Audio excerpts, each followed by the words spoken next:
अब हाइपरबोला के केस में नॉर्मल की जो इक्वेशन है ना, उसको डिस्कस करते हैं।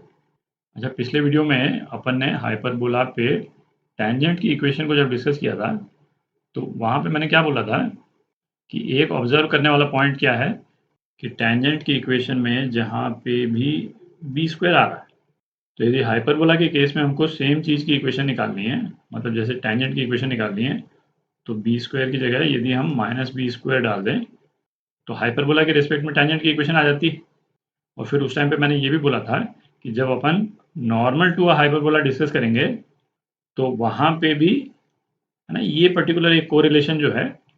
ना, इसको यूज़ कर सकते हैं अपन। उससे क्या आपको याद करने में आसानी हो जाएगी,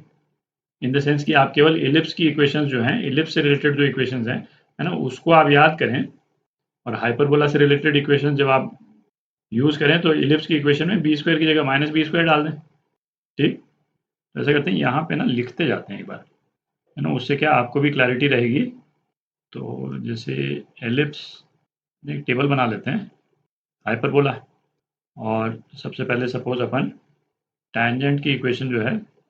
ना, उसको लिख रहे हैं। एलिप्स के रिस्पेक्ट में जो अपन ने टैंजेंट की इक्वेशन निकाली थी, क्या इक्वेशन निकाली थी, y is equal to M X plus minus under root A square M square plus B square. और अभी पिछले वीडियो में अपन ने हाइपरबोला के केस में जो टेंजेंट की इक्वेशन निकाली, वो क्या थी, M X plus minus under root A square M square minus B square, है ना, प्लस बी स्क्वायर की जगह माइनस बी स्क्वायर आ गया। ठीक, अच्छा, अब नॉर्मल के रिजल्ट्स देखते हैं जरा। इसको मिटा देता हूँ, है ना, B square two minus B square. तो एलिप्स के केस में अपन ने नॉर्मल की इक्वेशन कैसे निकाली थी, है ना, एक बार उसको देख लें, है ना, क्योंकि प्रोसेस जो है वो हाइपरबोला के केस में भी एग्जैक्टली सेम है ना। पूरा डेरिवेशन ऑब्वियसली अपन नहीं करेंगे, क्योंकि ये डेरिवेशन तो अपन कर चुके हैं पहले। एलिप्स के केस में अपन ने क्या किया था भाई, एलिप्स की स्टैंडर्ड इक्वेशन क्या है, X square plus X square by A square plus Y square by B square is equal to 1। तो फिर हमने कहा था कि भाई टेंजेंट की इक्वेशन जो है वो क्या हो जाएगी, किसी भी पॉइंट पे X X one by A square plus Y Y one by B square is equal to 1। फिर अपन ने क्या किया भाई, नॉर्मल का स्लोप निकालना था, तो टेंजेंट का स्लोप निकाला अपने पहले, minus X one B square upon Y one A square, है ना, इसी को डिफ्रेंशिएट कर दिया, ये आ गया। और फिर अपन ने नॉर्मल का स्लोप निकाला, जो क्या हो गया, रिवर्स करके sign change, Y one A square upon X one B square. ठीक, और फिर उसके बाद में अपन ने क्या किया था कि भाई पॉइंट स्लोप फॉर्म हम यूज़ कर लिया अपने, y minus Y one is equal to slope of normal into X minus X one, है ना, ये सब एलिप्स के केस में कर रहे हैं अपन। और ये नॉर्मल का स्लोप, है ना, ये वैल्यू अपन इसमें डाल देते हैं, तो अपने पास में क्या आ गया था, नॉर्मल की इक्वेशन आ गई थी। क्या इक्वेशन आई थी, A square X upon X one minus B square Y upon Y one is equal to A square minus B square. ठीक, यहाँ पे यदि अपन लिख लें इसको, नॉर्मल की इक्वेशन एलिप्स के केस में क्या आई अपने पास, A square X by X one minus B square Y by Y one is equal to A square minus B square. ठीक, अच्छा, ये तो आप इमेजिन कर ही सकते हैं, एग्जैक्टली सेम प्रोसेस आप हाइपरबोला के केस में भी फॉलो कर सकते हैं। भाई हाइपरबोला के केस में क्या होगा, ये प्लस की जगह यहाँ माइनस आ जाएगा, है ना, टेंजेंट की इक्वेशन यहाँ पे प्लस की जगह ये माइनस आ जाएगा, है ना, फिर यहाँ पे साइन आपको अच्छे से देखना पड़ेगा, है ना, और उसके बाद में ये इक्वेशन आ जाएगी आपके पास, है ना, प्रोसीजर तो सेम ही है, अपन दोबारा नहीं कर रहे हैं इसको। तो नेट रिजल्ट क्या हो जाएगा, ये यदि बी स्क्वायर की जगह यहाँ पे माइनस बी स्क्वायर अपन रख देंगे, तो हाइपरबोला पे टेंजेंट की इक्वेशन, नॉर्मल की इक्वेशन आ जाएगी।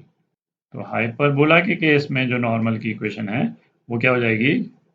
है ना, सीधा इक्वेशन ही लिख रहे हैं अपन, क्योंकि प्रोसीजर तो सेम ही है, प्रोसीजर में तो कुछ है नहीं, है ना। आप कर सकते हैं यही सेम प्रोसीजर हाइपरबोला के लिए कर लें आप, A square X by X one और फिर बी स्क्वायर की जगह माइनस बी स्क्वायर रखेंगे अपन, तो क्या आ जाएगा, plus B square Y by Y one और equal to A square minus B square है, तो ये क्या हो जाएगा, A square plus B square हो जाएगा। आप देख लें, तो बेसिकली बस इन दोनों पॉइंट्स पे साइन चेंज हो गया, बाकी इक्वेशन तो सेम ही है जो एलिप्स के केस में अपन ने निकाली। अच्छा, फिर अपन ने पैरामीट्रिक कोऑर्डिनेट्स के टर्म्स में निकाली नॉर्मल की इक्वेशन, है ना, तो उसमें तो अपन ने यही इक्वेशन यूज़ कर ली थी,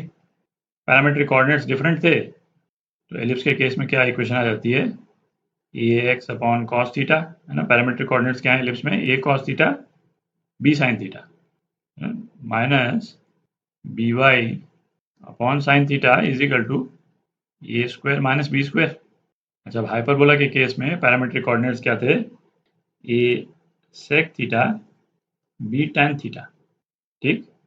तो इस वाली इक्वेशन में x1 y1 की जगह B sec theta B tan theta रख देते हैं अपन, तो क्या आ जाएगा अपने पास, A X upon sec theta, फिर यहाँ पे प्लस, है ना, ये प्लस है B Y upon tan theta is equal to A square plus B square.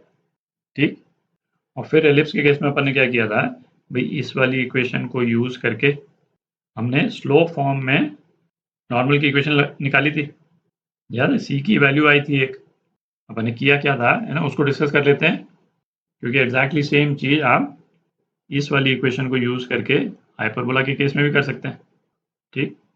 Exactly जिस तरह से हमने हाइपरबोला पर टेंजेंट की इक्वेशन निकाली, है ना, पिछले वीडियो में, इसको मिटा देता हूँ। तो फिर अपन ने एलिप्स के केस में स्लोप फॉर्म में नॉर्मल की इक्वेशन निकाली थी, स्लोप फॉर्म में, है ना, वो किस तरह से, भाई इस वाली इक्वेशन को एक तो पहले तो रीअरेंज करके लिख लें अपन, A X by cos theta minus B Y by sine theta, और माइनस इसको इसी तरफ ले आए जरा, है ना, इजिकल टू 0, और फिर इसको हम कंपेयर कर लेंगे किससे, M X minus Y plus C is equal to 0, है ना, एम जो है वो क्या है, नॉर्मल का स्लोप है, और फिर हमने क्या बोला था भाई, ये दोनों इक्वेशन जो है सेम है, तो इनके कोएफिशिएंट्स का जो रेशियो है एक्स के वाई के और सी का जो रेशियो है ना, सेम होगा। जिस तरह से अपन ने टेंजेंट की इक्वेशन डिराइव की, तो उस रेशियो को लिख करके उसके बाद में, है ना, cos square theta plus sine square theta is equal to 1 कर देते हैं, तो सी की वैल्यू आ जाती है। तो सी की वैल्यू नॉर्मल के केस में, एलिप्स के केस में क्या आ गई थी, plus minus M A square minus B square upon under root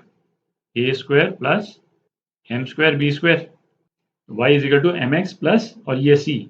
की ये वैल्यू आ गई थी। तो अब इसको यूज करके, है ना, मैं एक जगह अलग कर देता हूँ ताकि आपको क्लियर है, कंफ्यूजन नहीं हो। हाइपरबोला के लिए आप नॉर्मल की इक्वेशन जो है सीधी लिख सकते हैं, है ना, इसी को, ये एलिप्स वाले फॉर्म को यूज करके डिराइव आप करेंगे, तो इस वाली इक्वेशन को डिराइव यूज करके आप डिराइव करेंगे, जैसा अपन ने टेंजेंट के केस में किया। जब आप ये रेशियोज निकालेंगे तो उसके बाद में आप क्या करेंगे, basically sec square theta minus tan square theta is equal to 1, यहाँ पे साइन और कॉस था, तो sine square theta plus cos square theta is equal to 1 किया आपने, और यहाँ पे सेक और टैन है, तो sec square theta minus tan square theta is equal to 1, तो सी का एक्सप्रेशन आ जाता है उससे। तो हाइपरबोला के केस में नॉर्मल की इक्वेशन जो है क्या आ जाती है, y is equal to M X plus minus C, है ना, बी स्क्वायर की जगह माइनस बी स्क्वायर रखना है हम लोग, तो M A square plus B square upon under root A square minus M square B square. दिख रहा है? तो ये आप देख सकते हैं कि यदि आपको एलिप्स से रिलेटेड रिलेशंस याद हों, टेंजेंट के और नॉर्मल के, तो उसमें आप यदि ये कोरिलेशन आप लगा दें, बी स्क्वायर को आप रिप्लेस कर दें माइनस बी स्क्वायर से, तो आपके पास में हाइपरबोला से रिलेटेड इक्वेशन आ जाएगी हर केस में। आप देख रहे हैं, है ना, ये वाली इक्वेशन प्लस बी स्क्वायर की जगह माइनस बी स्क्वायर लगाया, हाइपरबोला की इक्वेशन आ गई टेंजेंट की। नॉर्मल की इक्वेशन, है ना, यहाँ प्लस लगाया, ये आ गया, यहाँ पे प्लस किया, ये इक्वेशन आ गई। अच्छा, ये वाली तो ये ऊपर वाली इक्वेशन से डिराइव्ड है, तो ये तो आनी ही। और स्लोप फॉर्म में एलिप्स की जो कंडीशन फॉर नॉर्मल सी जो है, सी की वैल्यू, उसके केस में भी हम बी स्क्वायर की जगह माइनस बी स्क्वायर डाल दें, तो हाइपरबोला पे नॉर्मल की इक्वेशन आ जाती है। ठीक, और ये सारी इक्वेशंस किस तरह से आई, है ना, ये तो आपको मालूम ही है ना, ये ऊपर की इक्वेशन तो ये तो अपने वैसे भी कर ली, और इस वाली इक्वेशन को जिस तरह से अपन ने एलिप्स की नॉर्मल की इक्वेशन निकाली थी, उसी तरह से ये वाली इक्वेशन भी आप निकाल ही सकते हैं। ठीक,